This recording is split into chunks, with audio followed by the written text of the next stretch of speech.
Hello. I'm Sheila Smith, and this is Mike Seiler. Hello. And we live part-time, not yet full-time, in this cargo trailer behind us. And Sheila and I spent a lot of time looking at YouTube videos, trying to figure out what we wanted to do. And when Bob Wells said in one of them, you know, to me he's the saint of nomads, that you could convert a cargo trailer. That really clicked with me, and that's how I ended up with that. So I've heard you've had a few iterations in here, and this one might not even be the last. So yeah, this is probably going to be like version 1.5. I already know what version 2 looks like, but I've been told by people who have been further down the road than I have that you can go through a lot of versions. And so the way I explain it is it's a little bit like jumping off a cliff and building your wings on the way down. And it can be a little stressful sometimes because you want to have the wings built before you hit bottom, but there's repeated cycles actually of doing that with building this out. You know, instead of taking everything at Home Depot and bringing it to your home, we just take the home to Home Depot and, you know, work on it whenever we've got time and the weather's appropriate. that's great. Yeah, so we actually live in ours, and ours isn't fully built yet either. And I've been through 3 different builds myself, so I know exactly how it is. Yeah. But yeah, so why don't you show us around what you have in here?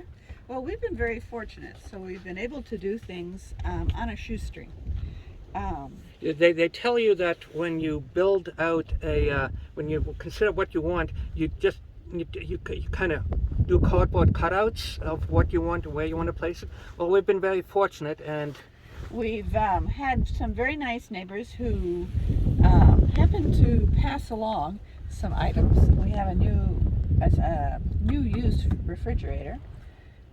These are all drawers with tools and some kitchen items. and that followed us home from the curb someplace in Boulder. Mm-hmm.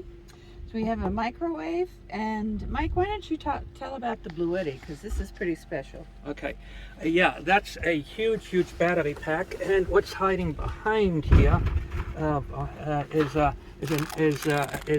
Bluetti 200 AC 200 Max, and it's pretty well matched for the solar panels.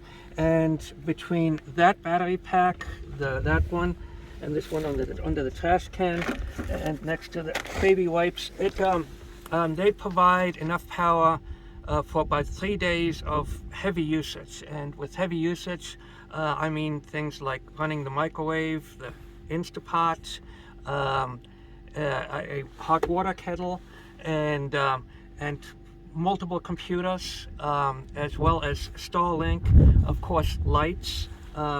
And the refrigerator uses a fair bit, and we have enough power to last for 3 days of fairly good overcast before we run out of power. And we usually know how many days overcast there is because the weather forecast tells you that. Oh, that's great. So you can actually calculate everything ahead of time, and you've got all those solar panels out. You can position them due to the time of day and the weather. Correct. And so that's pretty amazing. Yes. And so that's pretty neat to know, because you don't need to have some big fancy solar system and like battery setup in order to get into this. Just some simple power banks can really get you up and going. Correct. And as an engineer, I can totally geek out and build myself a fully custom system. And quite frankly, for the amount of effort it would take me to do it and do it right, I'm using this right now, and it's working really well for us. That's right. And it's not a huge space commitment. Ours takes up so much battery space and everything. Yes. And yeah, so I'll transition over here. So you've got the kitchen, and I see you've got a bed. And I just wanted to mention, these are baby locks for... Oh yeah, so that's how you keep them closed, so those baby when we're latches. traveling, Yes. those are very convenient just to keep the drawers closed so nothing falls out. And the bed, we have these shelves here just to put sort of essentials. This is for the curtain, because there are curtain rods inside. And we'll probably cover this window. This window we'll probably cover with the rest of this mountain scene. And I see now why you call it forest, because you have the ivy, you've got the clouds on the ceiling, you've got the murals. Brown wall. Brown wall. Yep. Yep, it really is foresty in here. So we built the bed. We had the bed on the ground, and then we moved it up so that we could have extra storage. Yeah, So plenty of behind extra here, storage. We have a few boxes. We have another. Yeah, there's a huge amount of storage in there. Yeah. Yeah, your bed is one of All the kinds of highest beds I've ever seen. Yes, we're actually thinking about lowering it by 2 inches. Yeah, We 'cause- actually had it even higher than that and decided that was definitely too high, so we've already lowered once. And that's what I mean about, building your wings on the way down, is if you don't like it, you just change it. Exactly. And then when you do decide that you're going to do, everything permanently in its place and you're done with all the iterations, then Yeah. you'll have everything set up the way that you want it. Exactly, yep. And in engineering, we call don't do premature optimization. In other words, don't get everything perfect until you got everything pretty good first. That's a really good saying. Yeah. On the other side of the garage, we actually have a electric bike. Oh, you fit an electric bike in here too. Yeah, we have an electric bike in the back of the garage. That's where Mike has a lot of his tools so that he can make some changes as we travel.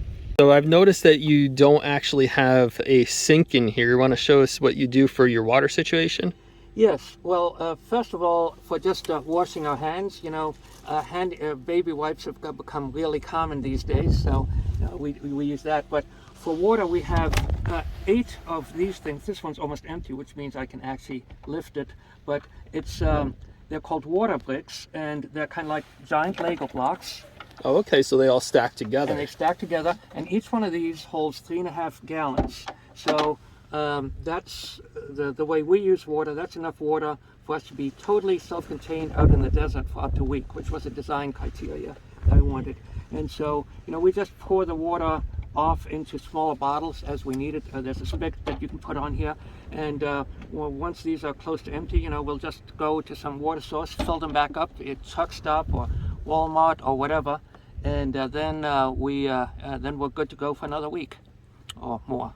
That's very great. Well, thank you for showing us your build here, and I'll be excited to see it once you guys have the finished product all made. Well, thank you, Andrew. Appreciate giving us the opportunity here to show what we have.